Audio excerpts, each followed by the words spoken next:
Sitting in the living room bathed in autumn sunlight, I was leafing through an old photo album. My heart clenched as I gazed at the smiling face of my grandson, Michael. My name is Emily Johnson. Even now, in my 60s, I'm still living quietly in this small town called Maple Grove. A year ago, when 5-year-old Michael passed away in an accident, it felt like all the color drained from my life. My daughter Sarah and her husband John were plunged into deep sorrow, and since then, I've felt like there's been a crack in our family bonds. Last month, I received a call from Sarah. She told me that her husband John had been transferred overseas for work. "We want to move forward in a new environment," Sarah said, but there was no strength in her voice. Despite my mixed feelings, I accepted their decision. However, the question of what to do with their house after they left was an issue. In the end, we decided to demolish the old house and clear the land. Letting go of that house filled with memories was painful, but I suppose that's just part of life. As the demolition day approached, my heart grew heavier. On the morning the demolition was set to begin, I woke up early. Unable to eat breakfast, I left the house with an unsettled feeling. As I drove, I remembered how many times I had driven down this road with Michael. When I arrived at Sarah's house, the workers were already gathered. They greeted me politely when they noticed me. "Good morning, Mrs. Johnson. If there's anything we can help you with today, please don't hesitate to ask," said a man who seemed to be the leader. "Thank you. But I'm fine. I just want to look around inside for a bit," I replied. As I entered the house, a familiar scent hit my nose. Michael's drawings were still taped to the walls. In the kitchen, memories of baking cookies with Sarah came flooding back. In the corner of the living room, the bookshelf John had assembled still stood quietly. As I climbed the stairs and entered Michael's room, tears welled up in my eyes. His toys and clothes were still there, just as if he might return at any moment. On the bed lay the blanket I had knitted for him, neatly folded.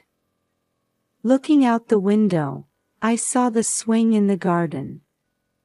I vividly remembered, as if it were yesterday, Michael laughing and shouting, "Higher," as he swung.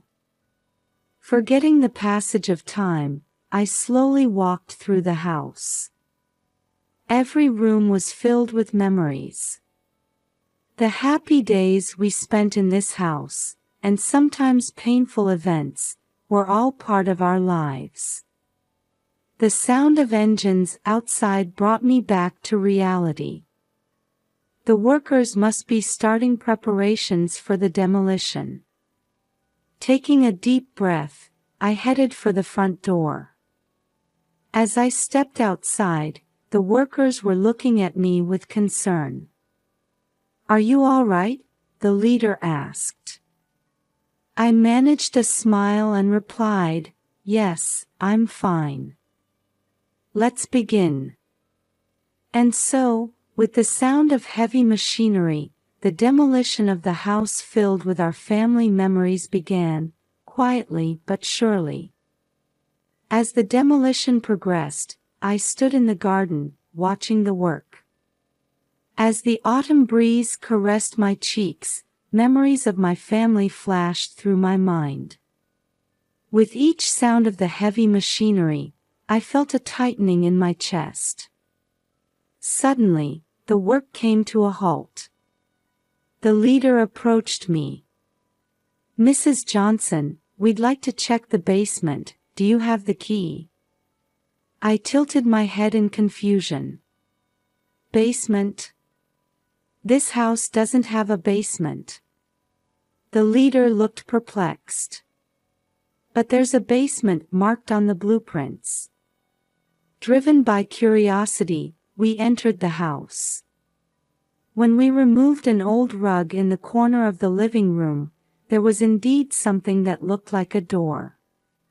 A rusty latch, showing no signs of recent use, caught my eye. I had no idea this was here, I murmured. As the workers tried to open the door, we heard a faint sound. We held our breath and listened. And then we heard it again. Help, somebody, help. A weak but clear voice. My heart began to race. The voice sounded like Michael. I found myself saying out loud. The workers hurriedly tried to open the door, but years of rust made it difficult to move. While the leader ran to get tools, I pressed my ear against the door. Michael? Is that you? It's Grandma. There was no response, but I could hear faint noises. My hands were shaking, and cold sweat beaded on my forehead. When the door finally opened, a damp smell wafted out. The beam of a flashlight illuminated a dark staircase, and we slowly descended. The basement was larger than expected, with a small room at the far end. That door too was tightly shut. Michael? Are you in here? A weak reply came. Grandma. The moment I heard that voice, tears streamed from my eyes. As the workers opened the door, a small figure was visible in the dim corner of the room. The face illuminated by the flashlight was undoubtedly my grandson, Michael. Though emaciated and pale, he was unmistakably alive. Michael. I rushed over and held him tightly. Michael clung to me with his weak arms. Grandma. I was so scared. His trembling voice nearly tore my heart apart. Joy, anger, relief, and anxiety, a flood of emotions washed over me. It's okay now. Grandma's here with you. As I cradled Michael, I steeled my resolve. To uncover the truth and protect Michael, that was the only thing I could do now. When I brought Michael above ground, the autumn sunlight illuminated his pale face. I quickly fetched a blanket to wrap around him and asked one of the workers to call an ambulance. It's all right now, Michael. You're safe, I whispered as I held him close. Michael nodded weakly, still trembling in my arms. His body was emaciated, his hair unkempt, and dark circles had formed under his eyes. While waiting for the ambulance to arrive, I also contacted the police. After briefly explaining the situation, they promised to dispatch officers immediately. As the paramedics were performing an initial assessment on Michael, I dialed Sarah's number with shaking hands. After several rings, Sarah's voice came through. Mom? What's wrong? Taking a deep breath, I began to speak. Sarah, listen. We've found Michael. I heard Sarah gasp on the other end of the line. What did you say?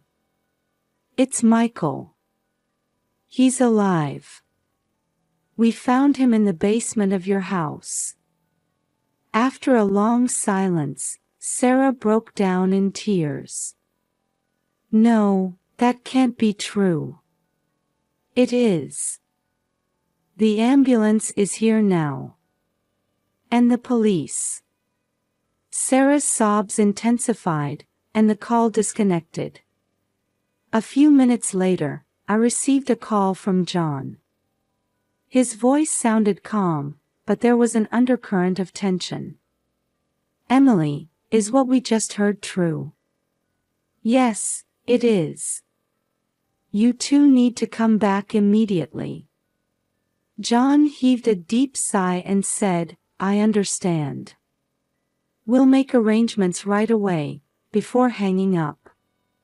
Michael was taken to the hospital by ambulance, and I accompanied him. The examination results showed that, fortunately, there were no major health issues, but he was suffering from long-term malnutrition and mild dehydration. As the initial police questioning began, Michael started to speak in a trembling voice. "Dad and Mom, they hid me. They said, 'Stay here for a while.'" I gasped. It was hard to believe what I was hearing. The next day, after Michael's condition had stabilized, a more detailed interview was conducted. I was allowed to be present. Michael began to speak slowly, tears welling up in his eyes. "That day, Dad and Mom put me in the car. They said it was a secret adventure, but they took me to the basement of the house." According to his account, Sarah and John had told him to wait here for a while, and left him with food and water. At first, they said they would be back in a few days, but as time passed, their visits became less frequent. The police began investigating Sarah and John's financial records. And a shocking fact came to light. The two of them were deeply in debt and struggling to repay it. Furthermore, Michael had a high-value life insurance policy. The police speculated that Sarah and John had planned to fake Michael's accidental death to fraudulently claim the insurance money. Then, they likely planned to flee abroad under the guise of an overseas job transfer after receiving the insurance payout. As these facts came to light, anger and sadness swirled within me. I couldn't believe that my own daughter would do something so cruel to her sweet child. Why would they do such a thing? I muttered. The police intensified their investigation, and arrest warrants were issued for Sarah and John. Arrangements were made to apprehend them at the airport upon their arrival. My heart was in turmoil over this series of events. Love for my daughter and anger at her actions. Joy at getting my grandson back and heartache over the terror he had experienced. These complex emotions left me sleepless for days. One thing was clear, though, my mission now was to protect Michael and provide him with a safe, loving environment. As Michael was recovering in the hospital, the day of Sarah and John's emergency return approached. My heart was filled with conflicting emotions. The desire to see my daughter battled with anger at her actions. As expected, Sarah and John were taken into custody by the police upon their arrival at the airport. They didn't seem surprised and quietly complied. A few days later, after police interrogations, I was permitted to meet with Sarah and John. In a hospital room, I spent a long time preparing myself emotionally. The door opened, and the two of them entered. Sarah's eyes were red as if she had been crying, and John looked exhausted. "Mom!" Sarah called out in a small voice. I stared back at her. Why? This single word was all I could force out of my mouth. Sarah broke down crying and collapsed to the floor. John placed a hand on her shoulder, but he was trembling too. "We're so sorry, truly sorry." John repeatedly apologized. Unable to contain my emotions, I raised my voice. "Sorry. You put your son, my grandson, through such an ordeal, and you think sorry is enough?" Sarah raised her face and began to speak through her tears. We were hounded by debt, we lost our minds, we thought Michael's insurance money would solve everything. For money. You sacrificed your own child." My voice shook with anger. John cut in. "At first, we really meant it to be just for a few days. But once we told the lie, we couldn't turn back." I let out a deep sigh. "Do you have any idea how much fear and pain you've caused Michael?" At that moment, there was a knock on the door, and a nurse brought Michael in. The atmosphere in the room instantly froze. When Michael saw his parents, his body stiffened. Sarah and John tried to approach their son, but Michael hid behind me. "Michael. I'm so sorry," Sarah said, crying. Michael remained silent, clinging to me. Feeling his small body tremble, I embraced him protectively. John knelt down, lowering himself to Michael's eye level. "Son, Dad, and Mom made a terrible mistake. We're so sorry for hurting you." Michael finally looked up and said in a shaky voice, Don't leave me again." At those words, everyone in the room broke into tears. Sarah and John bowed deeply, acknowledging their crime and stating they were prepared to accept any punishment. At this moment, while the family bonds weren't completely repaired, it felt like a small step towards healing had been taken. Sarah and John's trial shocked the local community. They were charged with child abuse and insurance fraud, and ultimately received prison sentences. During the trial, the details of their plan were revealed. "We intended to rescue Michael before the house was demolished," Sarah testified tearfully on the stand. "But we had to leave the country earlier than planned to escape from debt collectors." John added, "We thought no one knew about the basement. We planned to come back before the demolition, but..." Their words left the courtroom silent. The foolishness of their plan and their sense of regret were painfully clear. After the sentencing, I applied for custody of Michael. The court quickly approved, and Michael was officially placed under my care. As our new life began, Michael slowly started to regain his smile. With the support of a psychotherapist, he's facing and trying to overcome his past trauma. One evening, while having a barbecue in the backyard with Michael, he suddenly hugged me. "Grandma, thank you," he whispered. I hugged him back tightly. "Michael, having you here makes Grandma so happy." At that moment, tears welled up in both our eyes. They weren't tears of sadness, but of new hope and joy. Sarah and John are participating in rehabilitation programs in prison, deeply reflecting on their actions. During visits, they repeatedly offered heartfelt apologies to Michael. While Michael isn't able to fully forgive them yet, he's slowly beginning to show the courage to face his parents. Our family was hurt and nearly broken. But through this experience, we learned the true importance of family bonds. Now, we're healing our wounds and exploring a new form of family. Epilogue. 5 years later, Michael has grown into a bright 10-year-old boy. Sarah and John have been released on parole and are working towards reintegrating into society. We regularly attend family counseling, slowly rebuilding our bonds.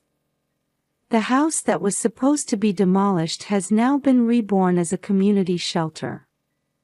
It serves a new purpose as a place to support children in difficult situations.